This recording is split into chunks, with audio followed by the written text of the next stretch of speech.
Greetings, friend, and welcome to the Between the Covers podcast, where we are working every day to remove the self-limiting beliefs that are preventing us from becoming the heroes of our own stories. I am Marcus Spar, and before I continue on with my story, I do just want to remind you that if you have any questions, you are welcome to send them to me. There is a link to my podcast page on my website.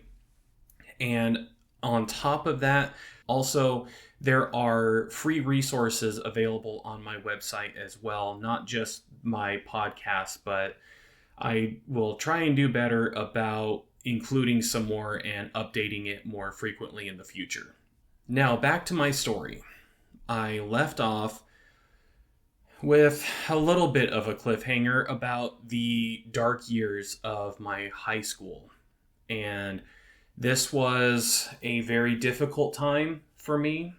I was already experiencing depression because of the bullying, because of the feelings of insecurity that I had at school, at home, and just feeling like I was an outsider and that I didn't belong anywhere. Now, during this time, I had mentioned on the last episode that my parents' marriage was not going very well. And I was probably somewhat aware that this was taking place, yet at the same time, I was so lost in my own struggles. And both of my parents have made comments that growing up, I was always in my own fantasy land in my brain that I was in reality. And this created a dynamic within me that I was somewhat oblivious to what was actually going on within my family. And when I was a freshman in high school, bear in mind, I was still experiencing some bullying because, once again, it wasn't very common for a man in this area to have long hair. I remember being sat down this one evening. I think it was in the fall or the early winter. I remember it was before December. And my mom and dad sat me and my two brothers down, and they informed us that they were getting a divorce. And they had tried to do things to help their marriage, help their relationship, and they pretty much just came to an impasse. And bear in mind, I was a part of a Methodist church, and for a lot of those in Christian circles, divorce is not the best thing for a marriage. In fact, I have seen it so many times where if there is any kind of struggle in a relationship, they focus more on keeping the marriage intact instead of looking at what is best for the individuals in this coupleship. So there is now this stigma in my life. I belong to a broken family. My mom kept the house. My dad went and found a house of his own. And what I remember was the very first Christmas, my dad had a tree and he had all red lights on it. And he was really excited to be able to have that kind of a Christmas tree because it was something that he was never able to do before. On top of everything else that was going on with the bullying, with the lack of acceptance, this was the straw that broke the camel's back. I felt like my life was out of control and I couldn't take any more of this. Even though I did not have the best home life during this time, it was still what I was familiar with. It was something that I was able to anticipate on a regular basis. However, what ended up happening is as I said, it just shattered my world. I did not feel like I had a place where I could be myself, a place where I could express this pain, and it was something I tried to hold on to for as long as I possibly could. During the summer of my freshman year of not college, of high school, I remember coming home on the school bus, and for whatever reason, I was by myself. I think my eldest brother, Jeff, had some kind of sports activity that he was doing, and either at this point, my twin brother, Randall, was into drama, or he was serving some kind of detention or something like that. However, all I know is that I was coming home by myself, and I should put a disclaimer for this. If you are uncomfortable or can be triggered by discussions of suicidal ideation and of anger and some of these more touchy subjects, then I would highly encourage you to either skip over this story or maybe skip over this podcast entirely. There is no shame whatsoever in avoiding these things that can be a trigger if it's something that you know that you can't handle right now. It's not going to hurt my feelings at all if you decide to skip this one and come back to a different episode. So as I was saying, I was coming home, and during this time, my twin brother and I, we had some replica swords. We were starting a sword collection that continues on this wall over here to my right.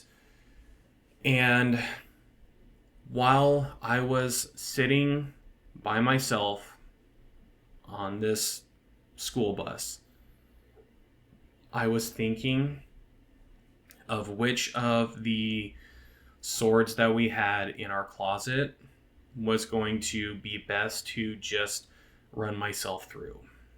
I was contemplating taking my own life. The pain was too much. I didn't feel like or believe that I could handle it. I get off the school bus and I walk home, and as I had already shared, my mom had the house. I was staying with my mom. My parents had joint custody, so I would go see my dad, but I spent more time with my mom, and it was much closer to my high school, especially when my dad moved to a different city. Still, here it was like a 20-minute drive from where I grew up, but it was still my mom's home. The house that I grew up in was still closer to my high school.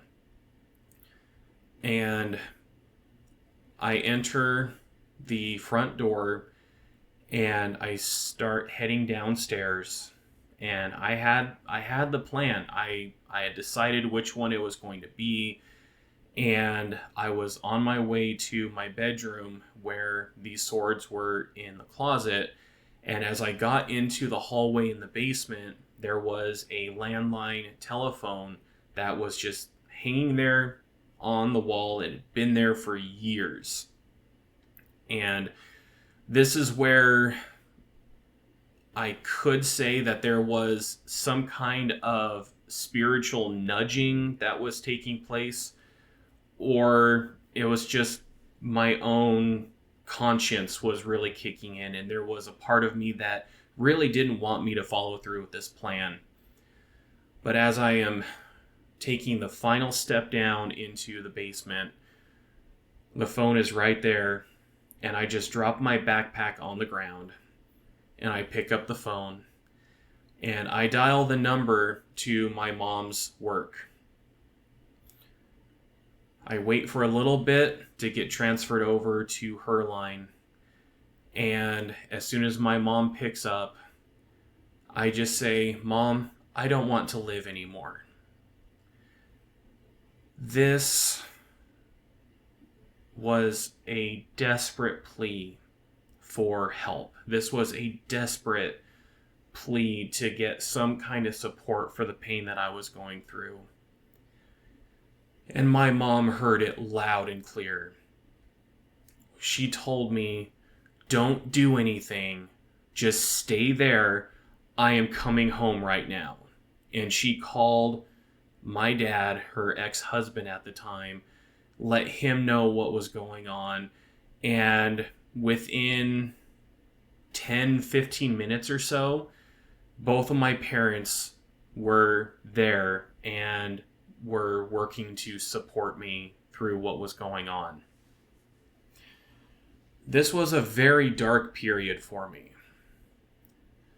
To help myself cope with all of these uncomfortable feelings and these emotions and just the turmoil that my life had become, I had turned to food, I turned to video games and pornography like never before.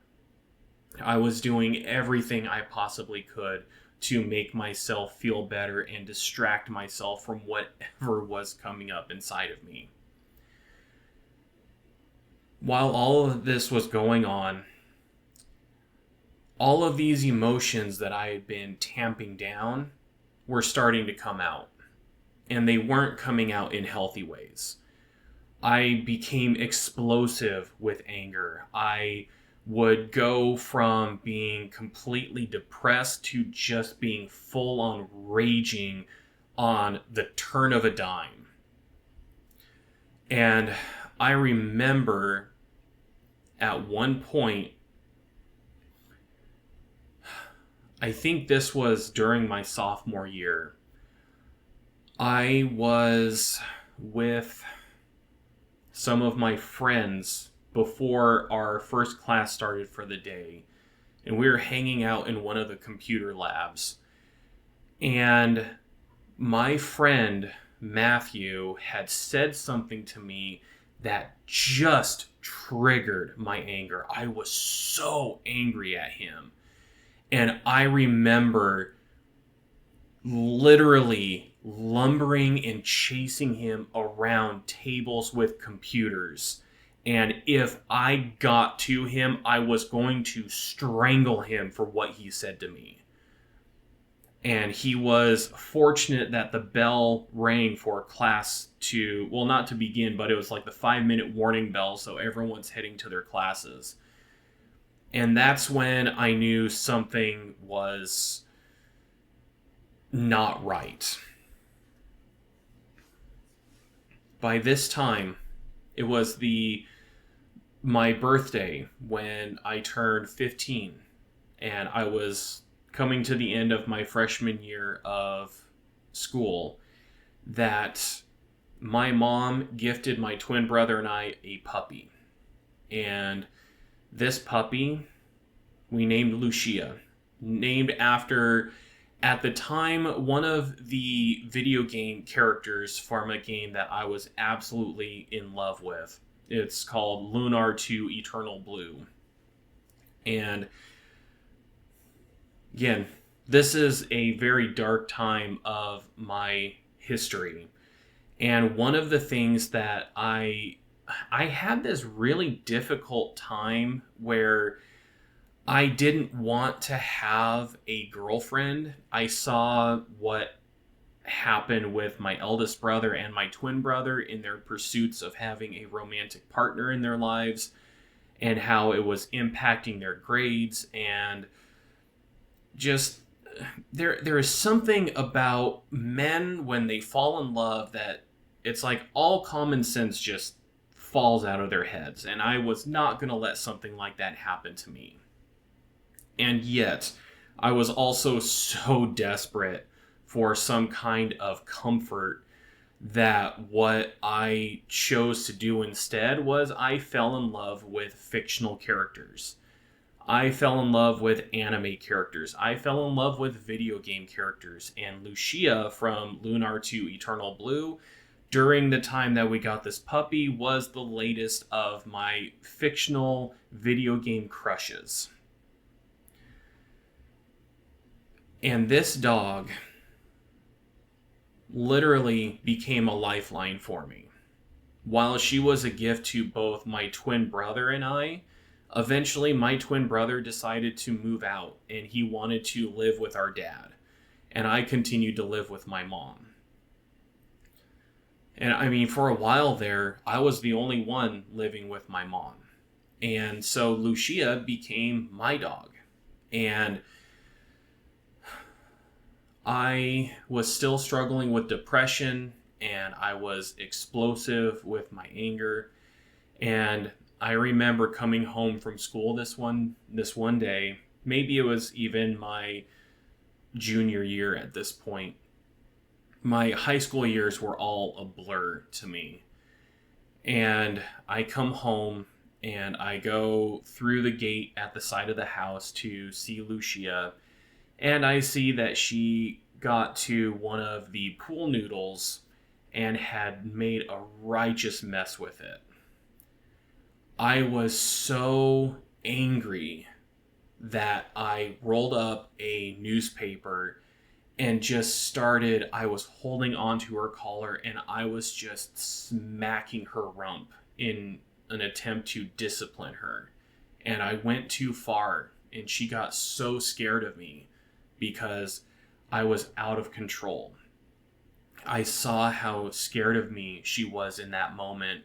And I went inside and I was so frustrated with myself and I was so angry with myself and I didn't know what to do with it that I punched a hole in the wall. And it was one of those where it was not going to be easily covered up. It was right there in the hallway next to the phone I used as a lifeline to call my mom when I was thinking of ending my existence. And I knew I was going to have to fess up to it. My mom and my dad had decided that there was more that needed to be done with me, and so they had me do anger management counseling.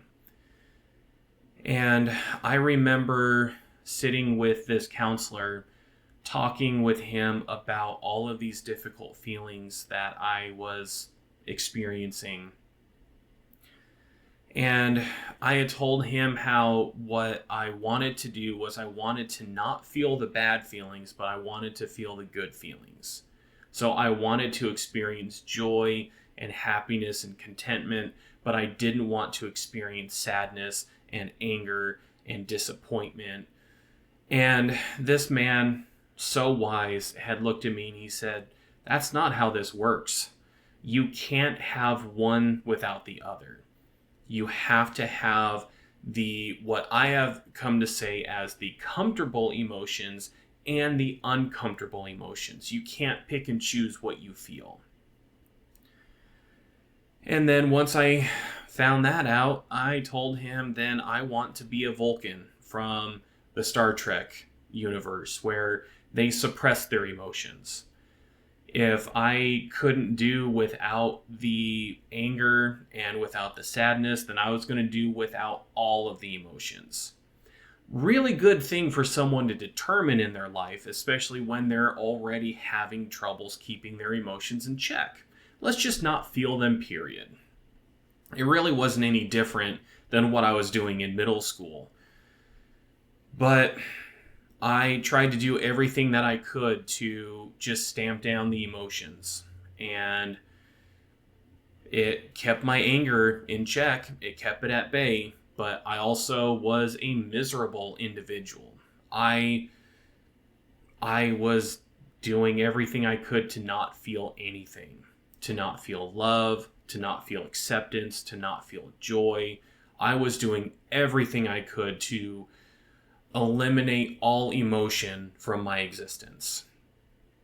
And that often would lead me to more and more of my coping mechanisms. And one of those coping mechanisms turned out to be Lucia. I relied on that dog to help soothe me and comfort me through a lot of my high school and early college years. It's not to say that this time was only full of misery. It was also during this time that I became more serious about my desire to write. I was in middle school when I came up with this idea for a story, and I was writing it, I was doing art for it. It was a much needed creative outlet for me. However, at the same time, I wasn't really all that serious about it. It was just something that was fun. I heard something about some person who published a book, and it was in our middle school library at the time. He published it when he was like 15 or 16 years old, and I'm like, oh, that might be fun if I were to do something like that. And my freshman English teacher in high school was the one who really recognized this skill in writing and encouraged me to continue to pursue it more seriously. I will forever be grateful for Tracy Money for helping me to discover this passion. It was during my high school years that I had decided, what I want to be? I want to be a teacher when I grow up. And the funny thing about that is the reason why I wanted to be a teacher is because I felt like it was going to give me the time to continue pursuing my writing in the off time that teachers have with vacations and, everything that you see in school. And it wasn't until I got into education that I discovered just how little time I actually had for a lot of this stuff. And it's like, oh, that wasn't exactly the best idea if I wanted to pursue my goal of being a published author. I made it through high school, and it wasn't until I was a senior that I started to allow myself to even consider the idea of having a romantic interest in a woman. And didn't have much luck on that front in high school. I went to a community college for 2 years and got my associate's degree. And during this time, I found my first girlfriend. And we worked together at a movie theater. And there was just something about me that she just really liked, and we were interested in a lot of the same things, in some video games and some anime, and I'm like, you know what? Why don't we just try this out and see what happens? And I had not really had much experience with an individual who was on the autism spectrum at that time, and she was diagnosed with Asperger's syndrome, which I'm hearing that they don't really use that anymore during that time. It was what she was, quote, diagnosed with. And I tried to make that relationship work for a while. And my first girlfriend was very, very stuck in her ways of what love and romance looked like. And I felt like I was starving in all of that. And I eventually moved away from that relationship. It felt necessary to do. It felt I was only hurting myself, and I'd only hurt her through this process. And she would be the only girlfriend that I ever had until I met my partner, Libby. It wasn't for lack of trying, mind you. I graduated from my community college. I transferred over to a university was pursuing my degree in education. I was still trying to connect in some kind of faith community. Yet we had a falling out with the Methodist Church because of my parents' divorce, because my mom was very much shamed and ostracized because of rumors of her having an affair. And then as soon as she left the church, then it kind of started moving towards my dad and his new dance partner. And there was just so much gossip and garbage that was taking place that we left that church. Eventually, my dad joined a charismatic church with his new wife, my stepmom. And my mom tried to find a new church. We went to a Southern Baptist church for a while until there was just this point where it was almost like more gossip and airing grievances about members in the church that should have been done behind closed doors, and they were doing it from the pulpit. And we just got disheartened by what we were seeing in that church. And then my dad really went into this more charismatic, more Presbyterian style of Christianity.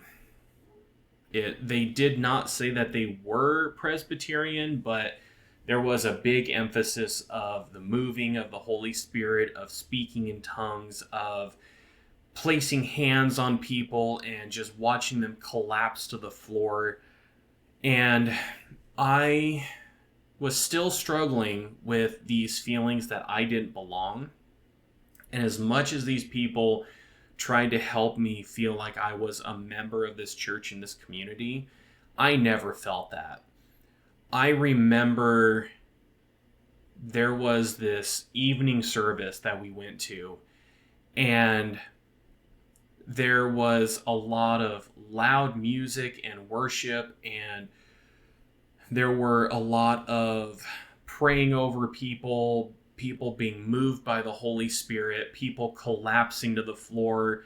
I saw my dad, I saw my stepmom, I saw my twin brother. All of this stuff was happening to them. And then I end up stepping forward, and I have one of the associate pastors. He places his hand on me.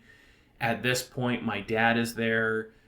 I've got family with their hands on me, and they're praying and they're saying, just let the Holy Spirit come in. And I'm like, I'm open to this. It's like, please let me have this experience that everyone else is having.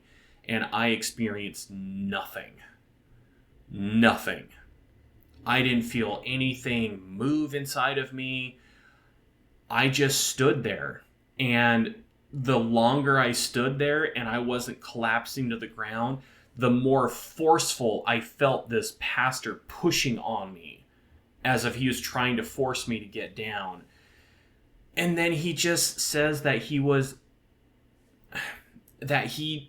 just feeling this kind of resistance within me. And so he just told me to just let myself lean back and fall to the ground. And so I do that. But I didn't have that experience. I was just doing what I was told. And while I'm lying there, my dad gets on his knees next to me, and he places his hand over me, and he starts speaking in this gibberish language that I've never, ever heard him use before. And I will admit, it scared the shit out of me. I was so uncomfortable in that moment and in that experience. I didn't know my dad. I had never seen him do something like this. And I legit, talking about feeling like I was not safe, I did not feel safe in that environment. I felt so uncomfortable. It's kind of no wonder I have struggled with my faith over the years with all of these different stories from different churches. I tried to connect into the Chi Alpha Christian Ministries when I was in college. I got involved with a foreign exchange student program, and I actually became really good friends with one of the English as a second language professors. Bob Woods. Oh man, this man, he always introduced himself as Bob with one O, and it just cracked me up. I miss him dearly. I wonder what he's doing these days. But I got involved. This is where I met my friends Mika and Miyuki and Takako from Japan. It's where I met my friend Badr from Saudi Arabia. It's where I met my friend Bachka from Mongolia. But if I remember right, this is going to sound terrible, but we called him Bachka because his real name was like Bachkarara or something like that. It was really hard to pronounce. So he just went by Bachka. And I met my friends Fimon Siri or what was the Thailand name of the, I can't remember, but they went by Jib and Jube. And I had so many good friends. I had this sweet friend from from China. I can't remember her name now. Gosh. So many people that I was involved with. My friend Mika from Japan was my conversation partner. I would meet with her to help her practice her English, and during this time I was trying to learn Japanese, and they would try and help me with Japanese, but I, being a man, learning a language that has feminine and masculine pronunciations, I found out that I was learning some wrong words because they were more the feminine ways of saying things, because my three friends were women from Japan.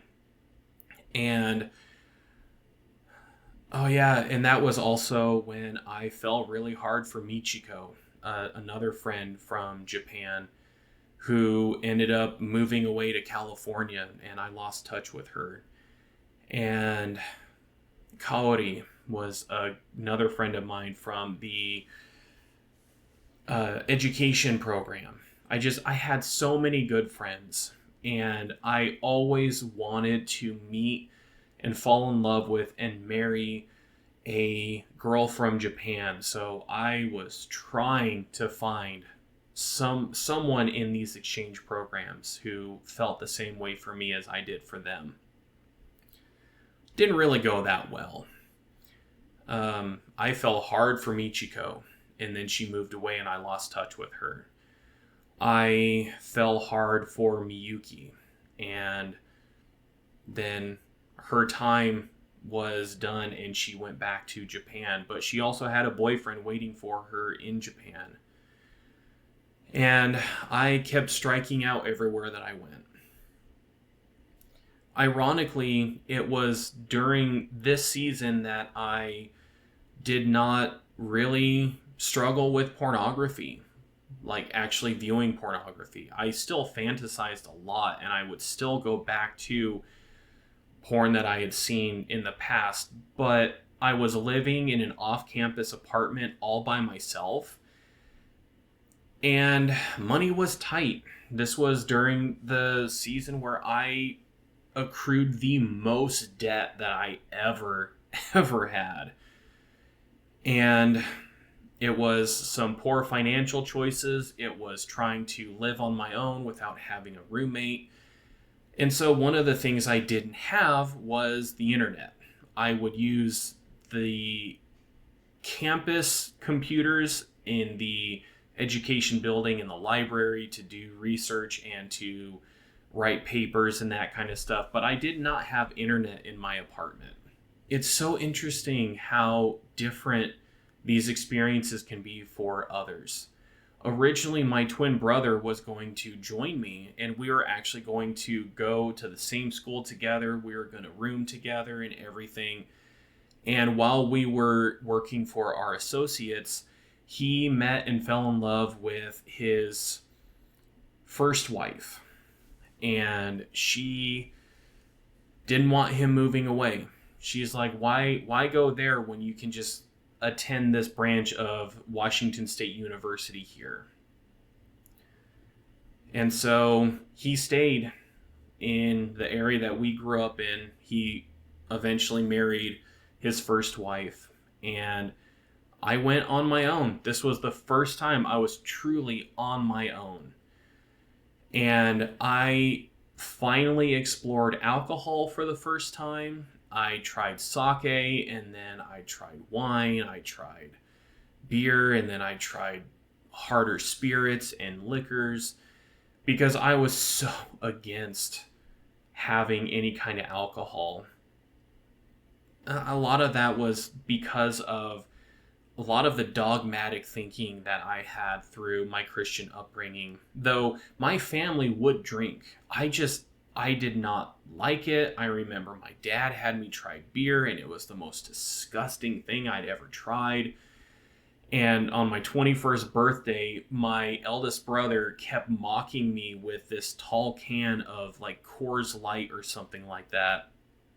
And he kept having it next to me. He kept scooting it closer to me, and I just kept telling him I don't want that. And he just toyed with me the whole time. He knew I wasn't going to drink it. And he's like, yeah, I knew that. I want to drink it myself, but I was just having fun. So it wasn't until I was in college. I was 22, 23 years old when I first started having alcohol. And I started exploring more as I was on my own. And it was, for me, an incredibly freeing time. And yet, my mom, the first time that she ever came up to visit me, she told me much later that on her drive back home, she was in tears. She was crying because when she saw my apartment, she was like, this is the closest that my son has ever been to being homeless. And I looked at that apartment and I'm like, yes, this place is mine. It's my own. Oh, and my mom had a very different way of looking at it. But I had so many fond memories of playing, like, oh man, one of the games I played in college was Star Wars Knights of the Old Republic. And I remember just having a blast playing that game. And I worked part-time. I went to school full-time. I had 2 jobs for a while. I worked at a movie theater and I worked at a drugstore. And eventually I was able to convince the manager at the drugstore to give me at least 20 hours a week so I could leave and only focus on the one job. And it was quite the experience. Being the one who went furthest away to go to school, I didn't have a lot of my family come and visit. My dad would come up and visit. In fact, I think he was the one who visited me the most. And he would come up and we would play tennis and we would hang out and just talk, and he'd take me out to eat. And I remember this one time we got done playing tennis and my dad was looking around my fridge and my cupboards and everything while I was cleaning up. And he was like, oh my word, my son has like nothing in here. I probably had the typical the typical food that you would find in a poor college student's dorm or apartment. I had like ramen. I probably had some things in cans and just not a whole lot of food. I probably didn't have a whole lot in the fridge. And so my dad was like, Marcus, how about we go get you some groceries? And my dad, I remember hearing him, he was kind of shocked at how shocked I was as we're going around. We were going around in Albertsons or Fred Meyer. We were at one of those two. We didn't have a whole lot in terms of grocery stores. And he was taking me around and he's like, how about we get you some steak over here? And I my eyes kind of got wide because I never thought of like buying steak for myself. It was just too expensive. And he was like, "Oh, my sweet boy, you definitely need to have some better food than what you've been eating." Oh, it was such a crazy time. But if I ever saw my family, it was likely 80% of the time I was having to drive back home in order to see them. My twin brother, I don't recall him ever coming up to visit me. My eldest brother and his wife, they came up to visit me once. My mom came up to visit me about 2 times. My dad was the one who visited me the most. And I could be mistaken, but those are what I remember. I mostly was just living life by myself. There were a lot of times I would go to visit my family, but a lot of times I would just stay. I would stay in my apartment. I would work on the weekends. I would work on my days off, and in the evenings I would do my schoolwork. I would hang out with all of these friends and coworkers that I had fostered over the 2 odd years that I was attending this university. And there was this very interesting thing that happened. And that was when I went to visit my family this one weekend. We got together, and there was this laser tag place that I really wanted us to go to play some laser tag. I think it was like around my birthday, so it was kind of like a birthday get together with my twin brother and myself and the rest of our family. And we had so much fun playing laser tag. It was one of the best times that I had. And it was really interesting. I had this desire to stay longer than I'd originally planned. The plan was to drive down, and I was going to leave Saturday night. But instead I was thinking, you know what? What if I just stay Saturday night and I leave with enough time for me to get back home and drop off my stuff, change into clothes, and then go to my shift that I had that Sunday afternoon. And I'm like, you know what? I think I want to do this because we can have some more time, like, hanging out. I wanted to play more laser tag with my family. And this is one of those things where I really don't have much of an understanding of what took place here. I'm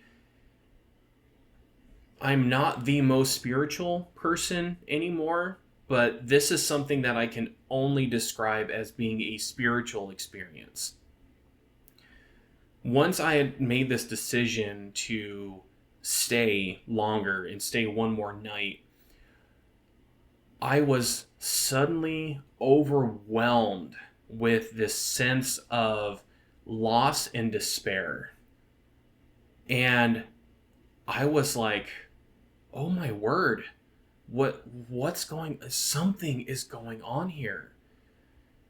And I just sat with it for a little while, and it felt like that was going to be the end of my life again. I was the best way that I can describe it is that I had a spirit of death that was following me, and it was all hinging on this decision, staying one more night or not.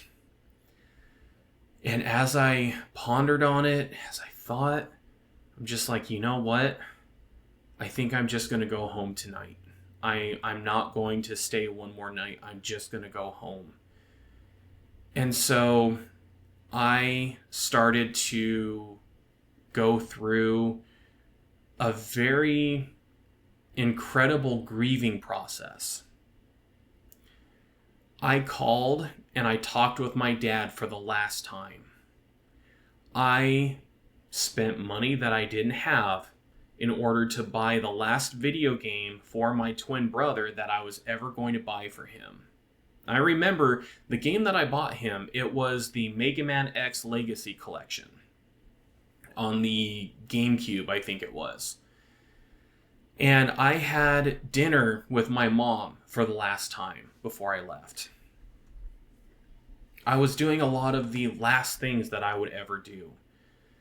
And I was just going to accept whatever fate was coming my way. And my mom picked up on something. She knew something wasn't quite right. And her being the very compassionate and caring mother that she is, she wanted me to call her and give her updates as I was driving home. She's like, call me when you are, call me when you're driving by Sunnyside. Call me when you get to Yakima. Call me before you get to the pass. Call me when you get home. There were like 3 or 4 times that she wanted me to call her to let her know everything was okay and that I was still on the road. Clearly, my life didn't come to an end. But that was a very chilling and humbling experience for me. And the only way that I can describe it is that I just had a very close encounter with death. And one of the very interesting things that has come from that is I have a very comfortable relationship with death. What I have experienced is 2 family members, when their time came. Oh gosh, no, there's even more than this. My mom's dad, when he passed away, I had the honor of being able to spend a weekend with him. His wife was going to be gone. He was kind of on an in-house hospice care situation.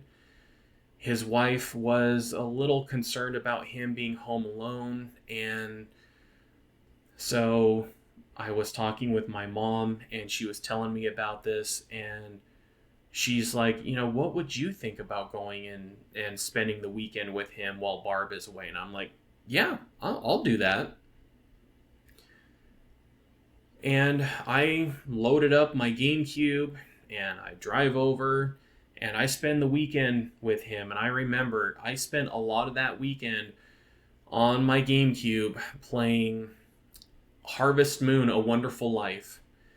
And my grandfather, Papa, as we called him, he was narcoleptic, and so he was in and out of sleeping and would spend time playing his card games on his computer, and just got to have some very, very good conversations with him, and some very interesting conversations I've never had with anyone before.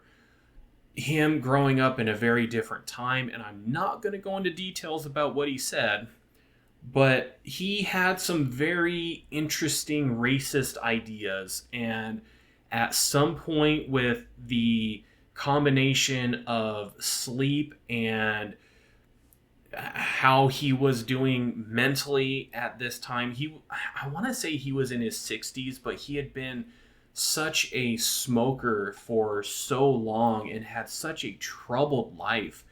He actually hopped the rails when he was a young man during the Great Depression. And I saw a very different side to my papa than I'd ever seen. And that was the last time I saw him. Eventually, I ended up hearing that he had passed away.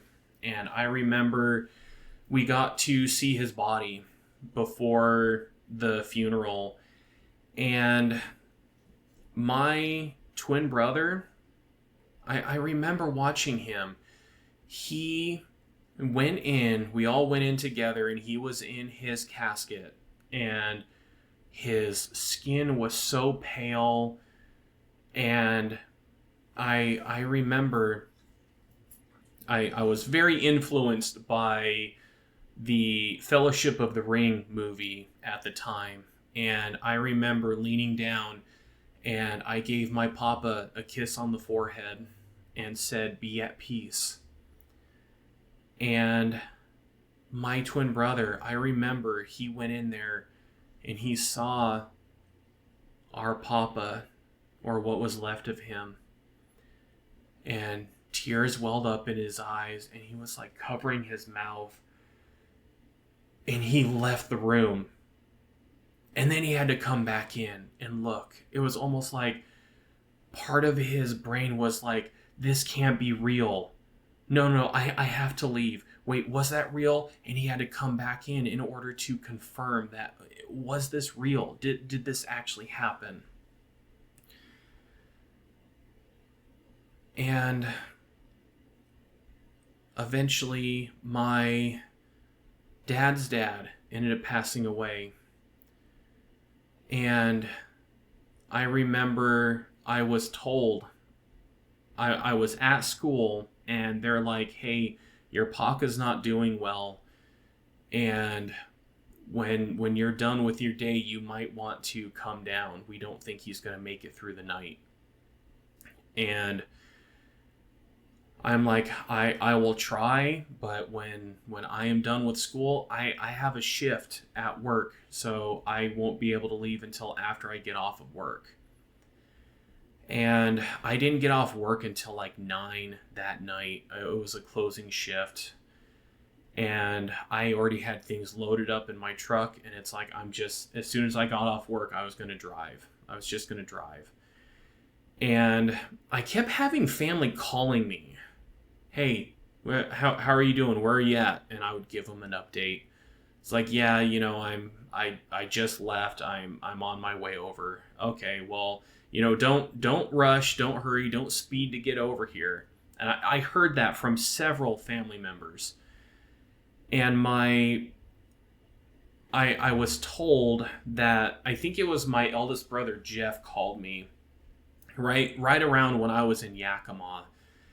And he's like, hey, how are you doing? Are you on your way? It's like, yeah. I'm like, I just got out of Yakima. I am, like at that point, an hour and 15 out or something like that from where everyone was. And he said the same thing. He's like, okay, well, don't speed, don't drive recklessly or anything like that, like I ever would. It's like, just take your time. We'll see you when you get here. And it was about that time that my Paca had passed away. Apparently, he was holding on until his youngest son arrived from Arizona. And my dad, as soon as my Uncle Tom came into the house, my dad and my Uncle Larry were right there, and they're like, hey, Dad, Tom is here. And apparently when that happened, my Paca just went and just breathed his last. And that was a very interesting time, because I didn't get to see him as he passed. A lot of my other family did. And there were a lot of tears, and I felt like I was the recipient of a lot of other people's tears, and I wasn't really able to express my own grief at the loss. It felt like I was helping others with their grief more. And it wasn't until I went back to my mom's place that I could really let go and cry and experience this loss. And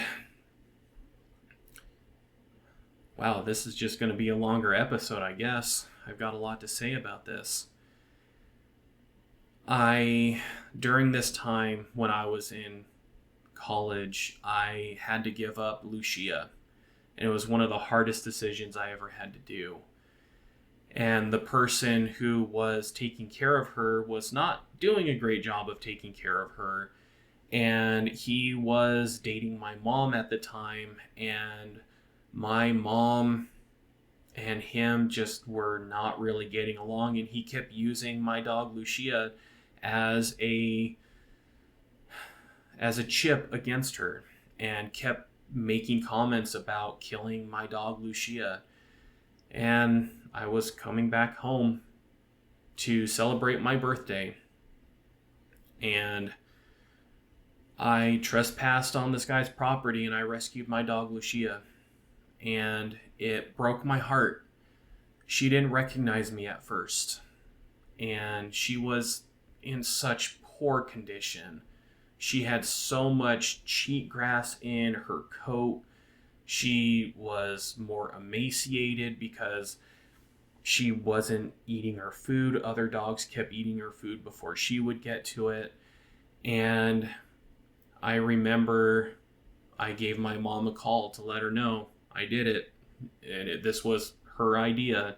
She's like, when you're coming home, I'll give you his address. You go over there and you get that dog. And I did. And she gets a call from this guy before I even get home. And he's like, I'm calling the sheriff to get your son arrested. And oh, it was just a bad time. Thankfully, nothing came of it, because it pretty much came down to who had ownership of the dog, and we still had all the papers. So there was nothing that came from any kind of prosecution or anything like that. Apparently he just gave up on like even pressing charges or anything like that. But I had to give up Lucia again right around this time when my Paca died, because my mom was taking care of her. I did not have the means to take care of her in college. I could barely afford to take care of myself, and my apartment did not allow animals. So at this point, after I had just experienced the loss of my Paca, I was told by my mom that weekend, if I didn't do something to like install chicken wire or something to keep Lucia from digging out under her fence and running away and escaping, then I would just have to give Lucia up. I was not in a good mental place to be able to do any of that kind of labor, and I had to give Lucia up again. And we dropped her off at a pound over here, and we even covered her adoption fee. I was given the small hope that Lucia had such a cute face that they would be able to adopt her very quickly. But I was so heartbroken that I had to give up my dog Lucia twice. And this dog who saved my life, that I broke the law in order to rescue her and save her life, I had to give her up again. And going back to this whole experience with death that I had, within the last couple of years, I have lost 2 other family members. I lost my last grandmother, my Amma, and I lost my Uncle Larry, my dad's eldest brother. And I remember, oh gosh, I also lost my Aunt Charlotte. Wow. Yeah, 3 deaths within like 5 years, something like that. And I remember when my Amma, she had fallen at some point and was hospitalized, and we were told that she was in the hospital, and my dad had told us the room, and he's like, she'd probably love to get a visit from you guys if you happen to be around.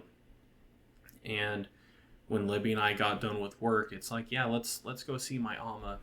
And I visit her in the hospital, and I remember kneeling at her hospital bed and holding her hand and just talking with her, hearing whatever it was that she was saying, whatever was on her heart and her mind, all these different stories and everything. And I remember at some point she wanted to stop holding my hand because I was getting warm, and I was sweating on her hand. She didn't really like that. But when Libby and I left, I knew that was the last time I was ever going to see her alive. And the following morning, I hear that, like in the very early hours, my Uncle Larry was with her. They were singing some hymns together, and she breathed her last. And after my Aunt Charlotte had passed away, I was seeing some family, and I saw my Uncle Larry, who I lived with him and my Aunt Dawn for several months when I was doing my student teaching. They lived in Sunnyside, and that was one of the closest places that I could get to for my student teaching experience. And I lived in their basement for a while. Absolutely loved these people. And when he retired from being a Methodist pastor, he moved closer to the rest of the family here. And there were sometimes we would go visit for like a barbecue. He gave us their old pool that we never did get set up on our property because we couldn't afford to get a fence up in our backyard. And there were so many times that my uncle and my aunt are like, you know what, we really miss you guys. You guys should come over and visit again. And we never made that a priority. And so this one time I see my uncle, and he spent most of his time in the car because he was really struggling to walk. And it's not hyperbolic for me to say that compared to the last time I saw him, it looked like he aged about 30 years. And that had been just like a couple of years before. He